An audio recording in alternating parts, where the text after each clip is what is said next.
Imam Zain al-Abidin says something very interesting. He says there are 4 rights your father has over you. The first of them, never call him by his name.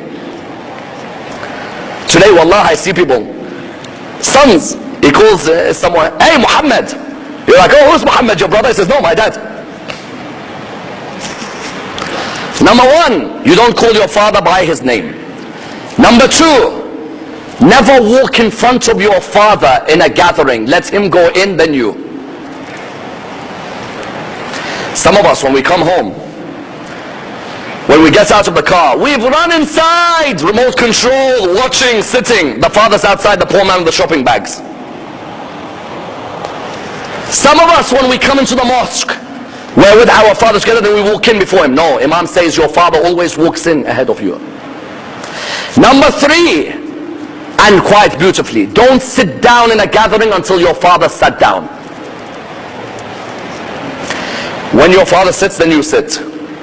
I remember one famous speaker, his son, I would always see him when the dad is walking to Mimbar, about to give lecture. Wherever the son is in the crowd, he'll stand. Until the dad sits, then he sits where he is. I asked him one day, I said to him, whenever your dad goes up to give lectures, you're in the crowd, I see you, you stand up until your dad sits. He goes, yes. Imam Zain al-Abidin says, don't sit until your dad sits. My dad stood up, I have to stand up. When my dad then sits, only then I sit. Number 3. Number 4, the most important. Don't do anything that brings abuse to your dad's reputation. Youth in the crowd today. Youth listening around the world. I know some of you enjoy the world of drugs. I know. You don't need to think that I live in a different planet to you. Look at me, you'll realize I'm in the same planet as you. I know there are some of you who are smoking the drugs without your dads knowing. And between you and your dads, you may think, between you and yourself, you may think this is right. If you're not going to stop it because it's haram, at least stop it so you don't damage dad's reputation. Because when the community sees your dad, they'll say, look at him, he comes to the mosque, his son is like this. Imam says, don't do things which bring abuse to your dad's rep. Those of you who are drinking alcohol around the Muslim world who listen to this lecture, I know you may justify it. I know you may say you're not religious at the moment. I don't care. Just don't do things that hurt your dad's rep. Your dad's worked hard to look after you in this world. I had a friend of mine in the Iraqi community. He was getting married. He said to me, would you come to the wedding? Now you know, people like myself, we're only invited to nikah. No one invites us to receptions. I don't know why. They always invite me to the boring events. I get invited to the nikah.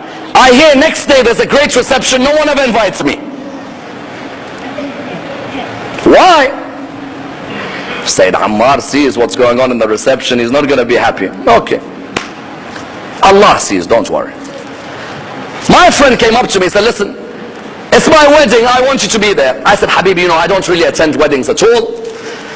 He said, give me a piece of advice, I beg you, just one piece. I said, you may get a lot of pressure from your friends to play music in your wedding. Don't start the first day in haram of your marriage. Start in obedience to Allah. He said to me, why? I said, is your dad going to be at the wedding? He said, yes. I said, your dad might smile when you guys are all dancing. Deep down he's hurt. I said, can your dad invite his Maulana friends to the wedding? He said, no, he's not going to. I said, why? He said, because he knows what we're going to get up to is going to be embarrassed. I said, so don't embarrass your dad. Save his reputation. This whole wedding day is because of your dad's juhud for you. Your dad's struggles for you. You know what he said to me? He said he had the wedding. Afterwards I asked him, how was it? He said, everyone was telling me, put some music, let's dance, put some DJ, let's dance. He said, wallah, I remembered your words. I could see my dad sitting in the wedding. I said to him, no music in my wedding. No way. No way. There is not going to be any music.